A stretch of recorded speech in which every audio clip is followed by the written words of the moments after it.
Hello. Well, that was terrible. There's not really any other way to say it other than that was a train wreck that I guess for 3 minutes, I'm trying to be fair here and not go nuts over 5-0. And they did what they were supposed to do for like 3, 4, 5 minutes at the beginning, and it looked fine. Like the physicality, they looked like they matched it. The chances were there. They were getting shots on goal. They controlled a good portion of the play. McNabb had a couple of good looks. And it's like that little segment is exactly what they need to be early in games. That little segment at the beginning. And it all starts with the simplest thing. It's not even difficult. And I understand why they don't do it. And I'm going to explain why I don't think they do it. Oh, I did the wrong thing. Hang on. I got the wrong banner on. Let me fix it. I made it. There's one that makes a lot more sense for this game. Watch, I'll show you. Olympic break overview definitely doesn't make sense. That looks a lot better now, doesn't it? Disaster in Pittsburgh. Uh, like to begin games, they have to understand that teams are not just going to give them entries, that they can't just pass their way through the neutral zone. They can't just put themselves in a position where they're going to be able to come at teams in waves because other teams are trying to attack back.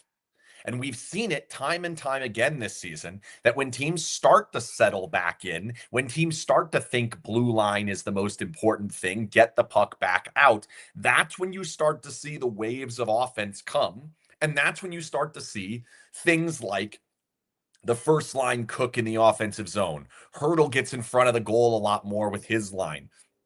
Smith, Sod, and those guys are able to get some of the speed and get some of the good looks. The forechecking picks up.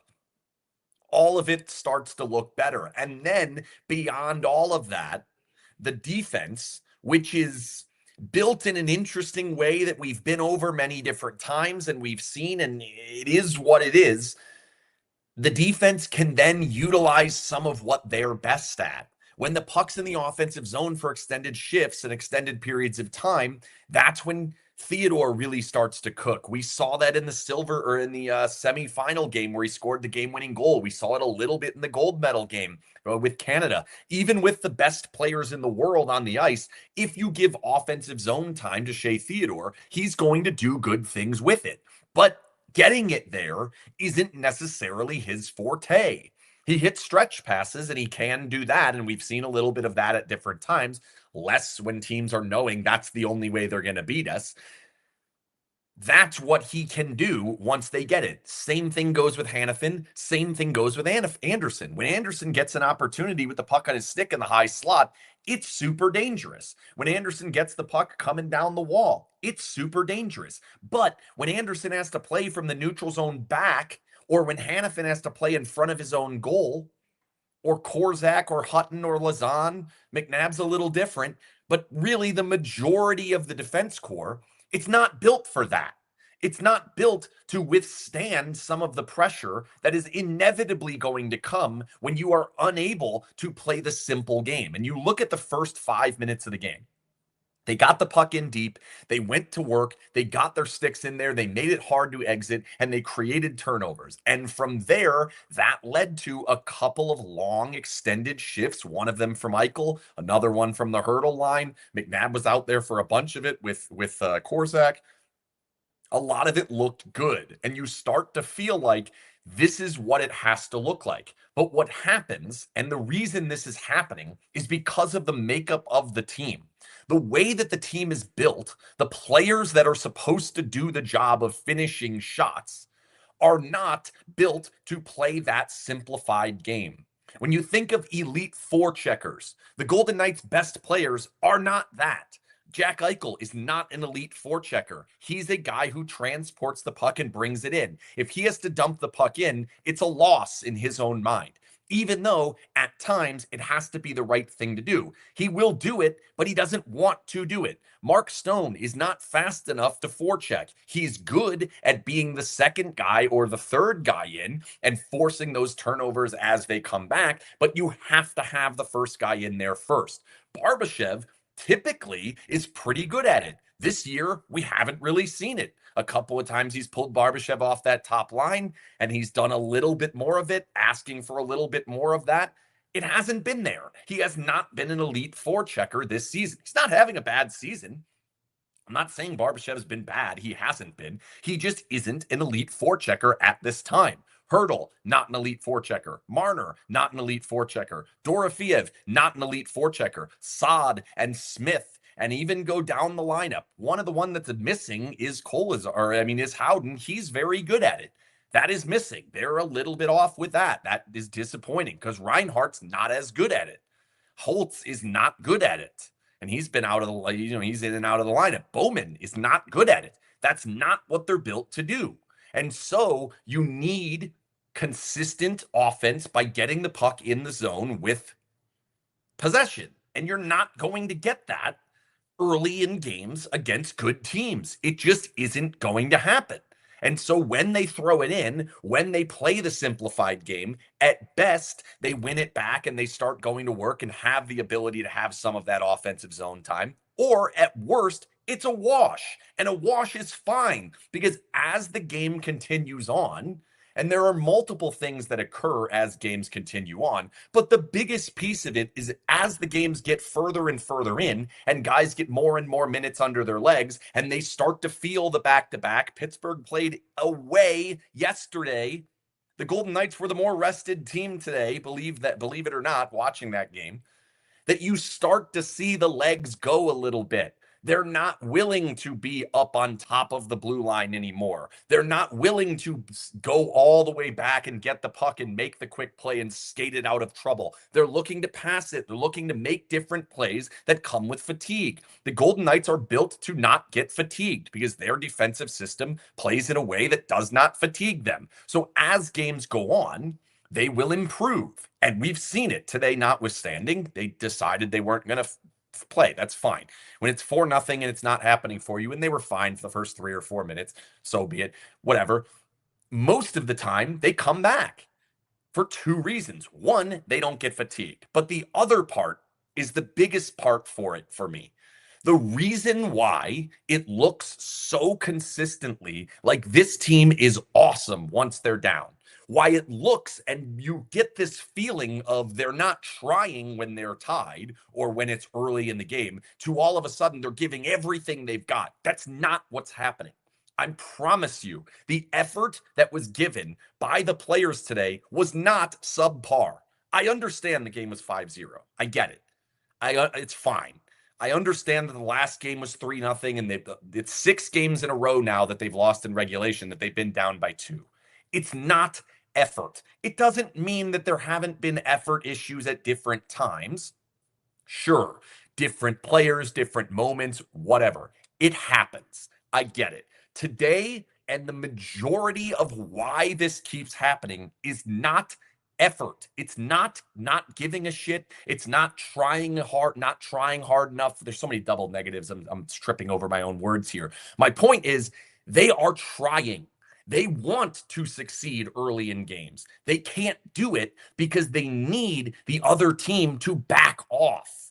If they cannot get consistent offensive zone time by carrying the puck in, they cannot get rolling pressure. They cannot get line after line after line coming out at these teams in waves. And what happens is inevitably, because of the way that the defense is built, when you are not getting those waves, there will be moments where there are troublesome periods right along the blue line, or there are issues in the neutral zone, and now you've given up a chance the other way, and that's where the defense is not built to handle these type of attacks. The defense is not built to handle long stretches in their own goal, in their own end, and beyond all of it, and the one everyone wants to yell at and make the number one thing, and maybe it is a huge part of it, but it's, to me, a part of the bigger problem is the goalies have been bad. The goalies have not been good enough. Today was bad. He was not good. Aiden was not good today. I don't think Schmid was all that good in the last game either. They have been bad, but it's a bigger, larger piece of what all of this is happening.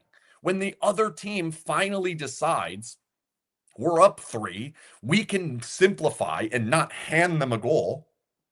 What happens? All of a sudden, Vegas starts looking way better. Looks like they're on top of the other team. Looks like they're faster. Looks like their forecheck is there. That's not what's happening.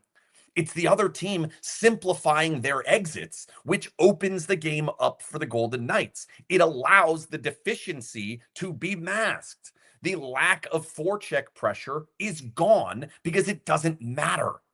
When the other team is flipping the puck out and changing, you get entries, you get opportunities. And when you force that 6, 7, 8 shifts in a row, which we saw in Boston, we saw in the last game. I'm trying to think of some other ones in the past. Definitely the Toronto game that they were down by 2 multiple times and they came back and won that one. New York Islander game, the New York Ranger game away. There's been a bunch of them. You all can think about them. All the times that they've come back in these games and you feel like, oh, wow, now they care. It's not. It's the fact that now they're playing in a style that is bringing forward what they're best at. What this team is best at is getting the puck in, holding the puck in the offensive zone and generating chance after chance after chance when they're able to roll through lines. Their best skill is holding it, getting it back up to the point, and forcing the other team to run around and have troubles. That's when Eichel's strength comes out. That's when Stone's strength come out. That's when Hurdle is in front of the goal and he's dangerous. That's where Bowman is best. Dorofiev's really good at getting lost and finding soft ice where no one's around and getting off a shot. Marner is real good at coming out high and changing the look and giving a little bit of confusion. All of these things happen. And beyond that, I'll name more. Anderson, Hannafin, Theodore, all of them, even McNabb recently, all of it gets better when you have that time, when you have that ability to attack over and over and over again. But early in games, it's not going to be there. And it's why we constantly hear the same refrain from the players, from the coaches, from the PR, from everybody saying, this team just we play with our hands. We're trying to make our plays too fast. We got to play with our feet early in the games. That is exactly right. It is not wrong in any way. I know it's a cliche. I know it's annoying at times to hear, but the fact of the matter is, if they play that way, it can go better, or at least it won't go as poorly as it has gone early in games recently. The third period can still look like this, even if they're not down. It may not be as dominant as it has been, but it can still look pretty good, even when they're down. It can. It's not going to look as good as when you're down by 3 because the other team doesn't try to attack, doesn't try to add to the lead. And that's what happens. That's sports. That's how it goes. But the problem is they can't play that way because of the way the roster is built, because of the players that are supposed to get this job done, that are supposed to play that way, are not great in that area. They're great in other areas. And it's why you look down the page and you see all these names of superstars: Marner, Eichel, Theodore, Hannafin, Anderson, Dorofiev's pushing 40 goals, Stone, despite being injured now, Hurdle. There's Olympians and all-stars and studs, Stanley Cup winners all over the place. And yet they can't play that game because they're not good at it, because that's not what they're good at. That's not, when you think what makes Jack Eichel awesome, it's not throwing the puck in and going and getting it back. The same with Stone, the same with Marner, the same with Hurdle, the same with Pavel, right? The same with the defensive group. Are they in there getting pucks back, winning stick battles to keep plays alive? No, that's not what they do. That's not what they're good at. And so that's why, to me, you can call out coach, you can call out goalie, you can call out whatever. The fact is, they are not built to deal with a good team attacking them. They are not built to deal with it. And it seems impossibly weird. It seems like you can't possibly be this way. There's too many good players. It can't be that way. But when you look at it, when they play bad teams, they win. They stomp the Kings before the break.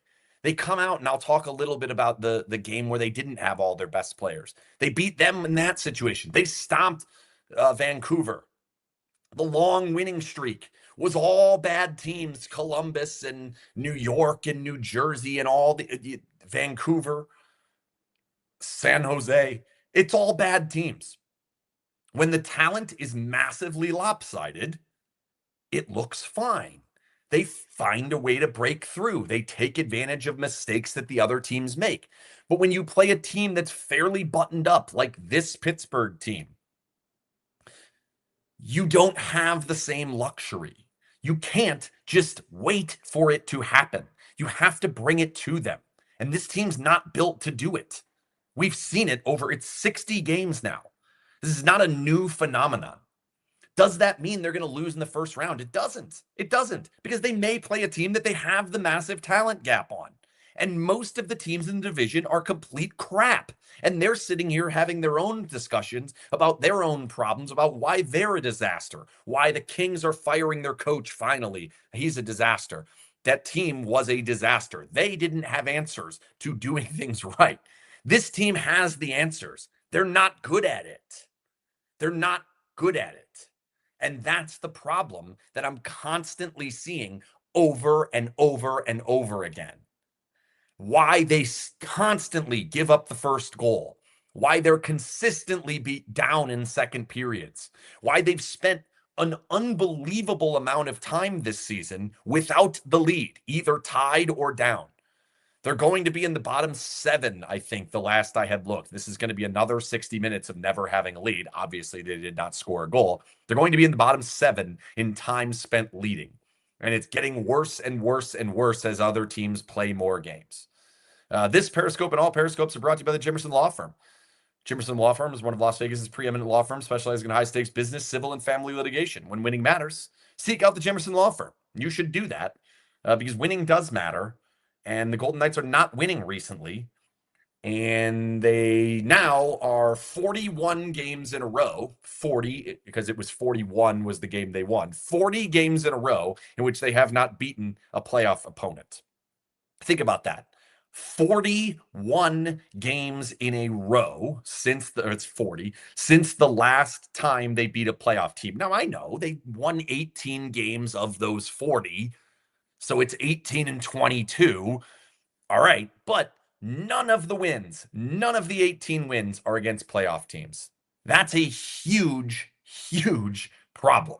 And I see it. Trust me. I see it on the side here. I see what a disaster Aiden Hill is. I see what a disaster the goaltending department is. Yes, the goaltending has been bad. It has not been good. It is not a season where we can look and say they're getting good goaltending. But they've had 4 different guys go in there and try it. And all of them wind up with the same results. All of them have had different successes and different failures over the course of their career. All of them have tried it. All of them wind up in the exact same spot. Why? Because they're giving up chances that goalies aren't stopping. Yes, I get it. Today, the first one was bad. The second one was potentially bad. The 5th one was bad. Okay. Yeah, but they also scored 0. How can you possibly blame the goalie when you score 0 goals? How is that even possible? How does that make any sense? They didn't score any goals. So any goals allowed, you lose. As for the game in LA, no, let me talk about Stone first, because I've seen a couple of comments over there, and I do think we need to talk about that. So the video is peculiar, right? So he comes up, Letang catches him, shoulder underneath it, near the arm. I don't think it's the hit by Letang. I think he's already standing up, and Letang comes by and kind of just shoves him, and that reroutes him back towards where he was going anyway. And that's when the injury probably happened at some point earlier. My guess is it's non-contact. We didn't see another replay the rest of the time. The way he goes down on a knee makes me think it's not an arm injury. if your arm or your shoulder hurts, you usually don't slump down onto a knee. So that concerns me. What exactly it is, we're guessing. Anyone would be guessing at this point. I think it's fair to be concerned that it's his back. I think it's fair to be concerned that it's completely something different. I definitely think it's massively concerning that he did not return to the game. He did not seek help on the bench before leaving. Now, I know it was a late period, so that may be a little different, but he walked directly to the bench, directly down the tunnel, and was gone. Usually, if you're not really sure what the injury is, you sit there and ask and talk to the trainer and see what's going on here. What do you think it is? Instead, he went straight back. That indicates he probably is aware that it's bad, or at least it felt bad in that moment. Sometimes these things happen and it's fine. And an hour later, 2 days later, it's fine. Okay. But to me, it's more likely that it's bad. I don't know how bad. I don't know what exactly it's going to be. But usually, when I see something that's non contact and a guy goes straight off, it's concerning. And when we're going to see him again, I'd be surprised if he plays in the back to back. I would imagine he just goes back home. What happens from there? I have no idea. Trade deadline is Friday. I guess the timing might be all right on that. For those of you who don't know the new rules, if he is out for the entire season, they can replace all of his salary cap, but it officially rules him out for the season. Or if he is going to come back, they get basically around 3 million more in cap between now and then. But if they add more players and then more people are healthy, you cannot roster a team in the playoffs, the 18 skaters and 2 goalies, that is above the salary cap. If you start using the 3 million off of Carlson and 3 more million off of Stone, and then Stone and Carlson and the other players you add, including Hanifin, are in the lineup, you're going to have to end up scratching somebody who has salary that you may want in. So it's not exactly the same as it's been. The timing is always, it's like unbelievable that it always tends to happen at this time. It's probably mostly just wear and tear on the body. Like, he's 60 games in, he played all the games over in the Olympics, and eventually it just happens. That's probably more of it than anything, but it is just crazy how it constantly is this time. Can they put Carlson on season-ending LTIR to add more at the deadline? Yes. He has not been placed on season-long LTIR yet. He makes somewhere in the ballpark of $6.5 million. They basically get the full 6.5 if he is out for the entire season. That would allow them more space. But I'll go back to, now that we're getting close to the deadline, I understand from a Golden Knight fan perspective. I get it. You watch the games, you see the team not playing up to being one of the best teams in the league. Your expectation is they're going to go make another trade, go buy another player, go find a way to have even more talent than all the other teams. I get it. It's happened in the past. Sometimes it's worked, sometimes it hasn't worked. Sometimes they buy Mantha, Hanifin, and Hurdle, and they lose in the first round. Other times they buy Teddy Bluger and Ivan Barbashev, and they win the Stanley Cup. Other times they buy Tomas Tatar, and it doesn't work, and they still go to the Cup final. Or they buy Mark Stone, and they lose in the first round. So it's not always as simple as buy a player and you get better. It doesn't always work that way. And beyond that, they've already bought their massive player. We have to remember that. The mega blockbuster move that they were going to do has happened already. They already bought Rasmus Anderson, spending a first round pick, a prospect, and a roster player who they're missing, Zach Whitecloud. They need a Zach Whitecloud at this moment. That trade has happened. Has it worked? I would argue so far, no. He's an unrestricted free agent. Does he get the contract extension? Do we ever see it? Or do we just chalk that one up to, I don't know if that worked out. That was a bad move. Oops. I don't know. We're going to have to see more. There's pretty fair belief that If the Golden Knights want him, he's going to sign here. So what's the rush from the Vegas perspective? So far, they're not improved defensively. They're not improved offensively. And they're not getting the pop that you would expect when you trade a first round pick and a roster player to bring in a better player that is supposed to be an upgrade. He has not been an upgrade. And partially the reason is because they can't use him in the role to where he can upgrade because of the last addition, who is Marner. They have spent 13 or 12 million dollars on Mitch Marner. They have spent a first round pick and a roster player and a prospect to get Anderson. They have built the team up to the salary cap. They have bought another goalie. Everyone yapping about goalies. They spent $2 million to get another goalie who was coming off the situation he was coming off, and that didn't work. They've done it. So to sit there and say they're Anthony Mantha away from being good, no, they're probably not. They're probably not. I saw someone say Mangiapane's on LTIR. I like Mangiapane. I don't know why it's not working in Edmonton, but the fact that he's on LTIR or on waivers, not LTIR, the fact that he's on waivers indicates he's not tradable. So the Golden Knights are not claiming Mangiapane.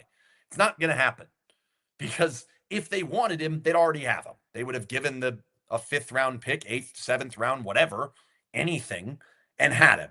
They have the money to take him on. I don't think it's going to happen.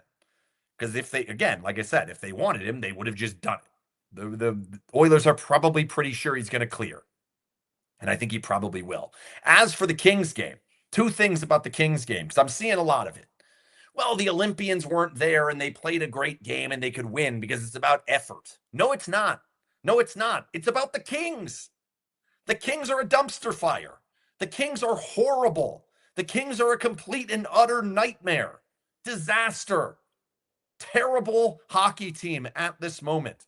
That's who the players beat. And they were losing in the 3rd period. Like, they needed to score on 3 consecutive shots to overcome that game. They very easily could have lost that game. That team, though, played a simpler style. That team threw the puck in, went to work, tried to get it back, and when it didn't happen, they came back behind the puck and they locked in and they blocked shots and they did those types of things. This team can do that. This team can do parts of that, but they can't get frustrated about it, which is what happens, which today was a great example of what happened. They played the right way for a very short period of time, got a few opportunities. Then, as the game started to open up a little bit, as Pittsburgh said, uh-oh, I don't like this. We're being punched in the mouth here a little bit. We need to bring it forward a little bit. That opened the game up a bit. And now you started seeing turnovers in the neutral zone, turnovers at the blue line, not willingness to play the simple style, and not able to roll lines on top of the other team as they were able to do in the first, 5 rotations through the lineup that they did today.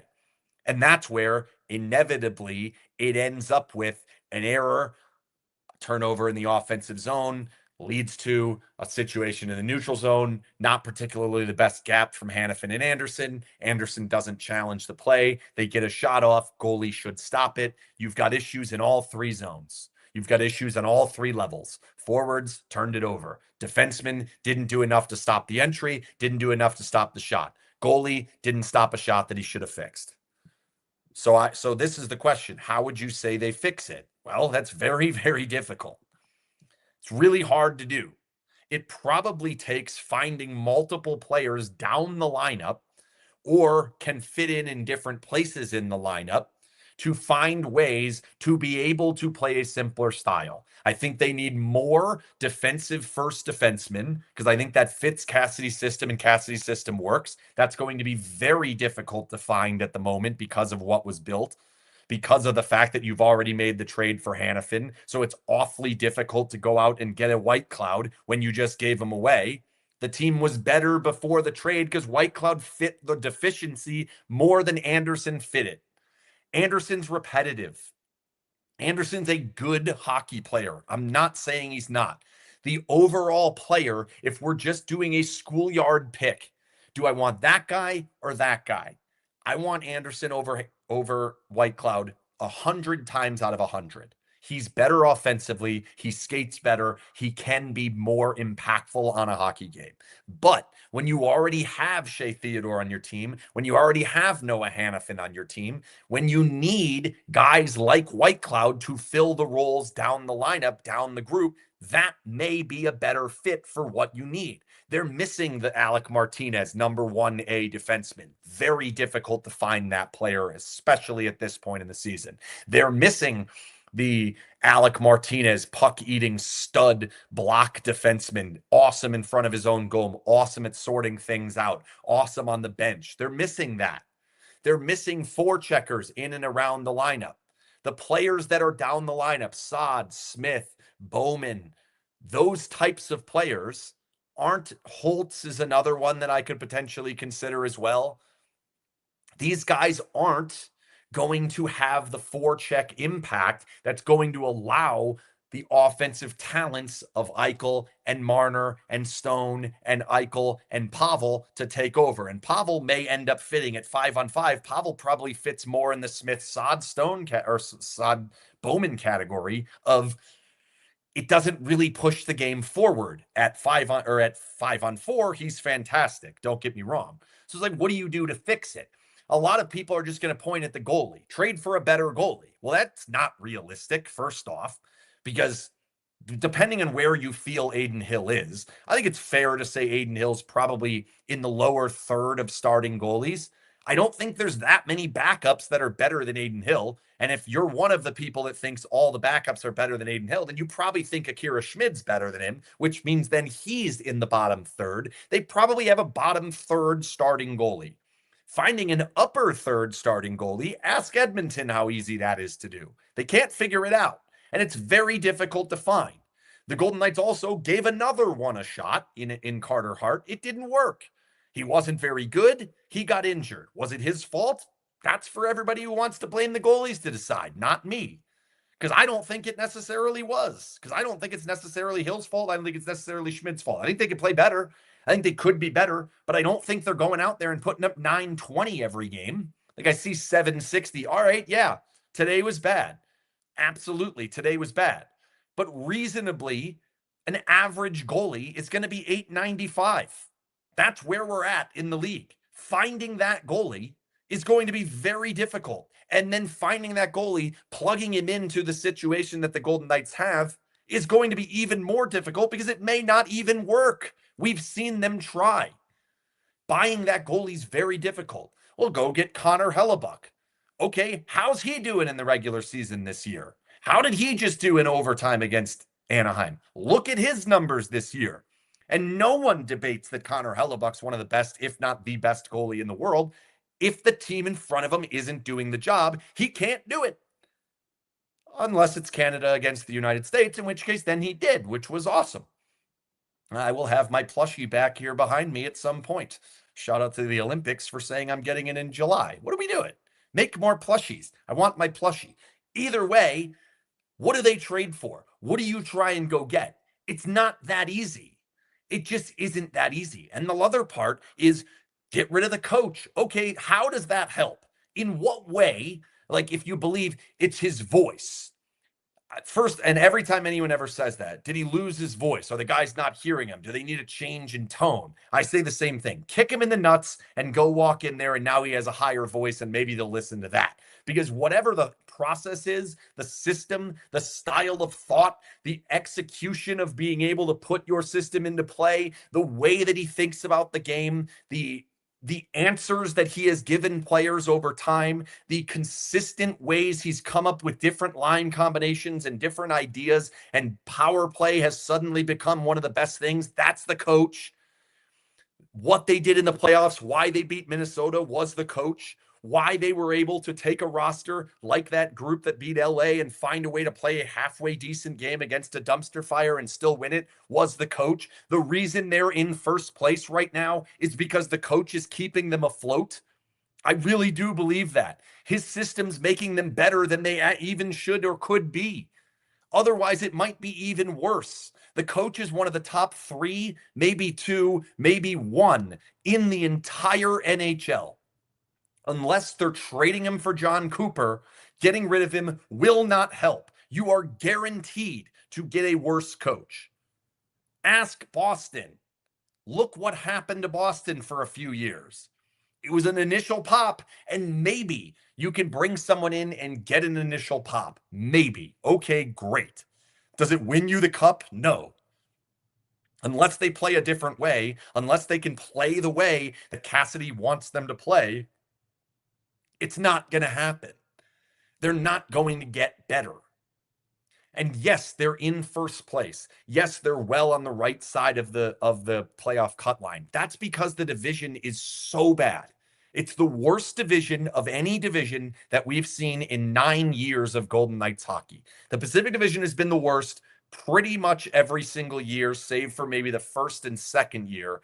Golden Knights finished in third the second year. The first year, it was actually pretty good. I want to say there were 300-point teams. Anaheim was good. San Jose was good. LA was good at the time. Like, it was a pretty good division. Since then, it's been a disaster. This is worse than it's ever been before. It's so bad. Watch Edmonton play. Watch Anaheim play. Watch Seattle play. None of these teams are any good. They're not. And if you're judging the Golden Knights off of, are you going to make the playoffs? Are you going to be better than the other Pacific Division teams? Then they're going to do it, probably. Mark Stone being out gives a little bit of hesitation. They're rarely better than a point per game when Mark Stone's out. There's a lot of playoff teams on the schedule coming up. Like, I have a little hesitation even on that, but that's simply because of what it looks like here. I still think they get in. I only think it takes 90 points to get in. They have 70. There's 22 games left. Like, they don't even need a point per game to probably get in. So I'm not all that concerned about getting into the playoffs. My bigger concern is, are you even in the same stratosphere as the good teams? 5-20 against playoff teams indicates that they are not. 5 wins, 20 losses against the other 15 teams that are currently in playoff position. And 2 of them are against the same team, Carolina. 5-20. Now, I know 10 of them are overtime losses, but it's still 5 wins and 25 tries against playoff teams. It's ridiculous.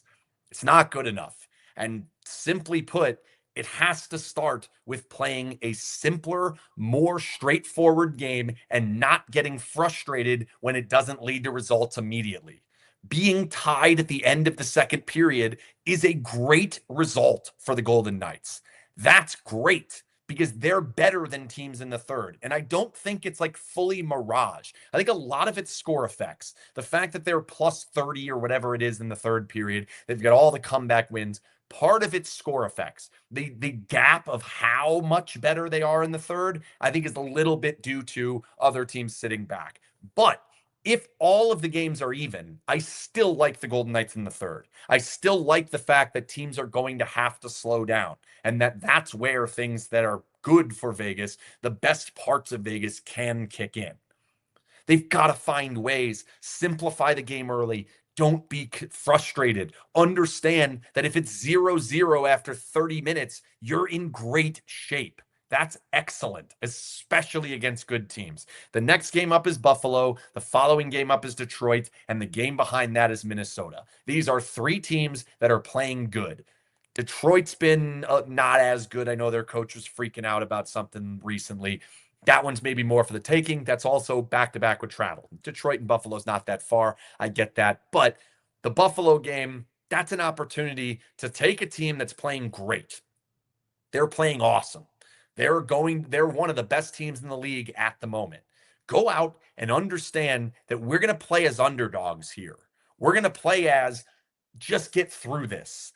Play the correct, great road hockey game, right? This is a chance to do it. Can they do it? We're going to find out. I don't know. I honestly don't know. If they can't, I don't think there's some magic solution on Friday. I really don't. So we're going to see.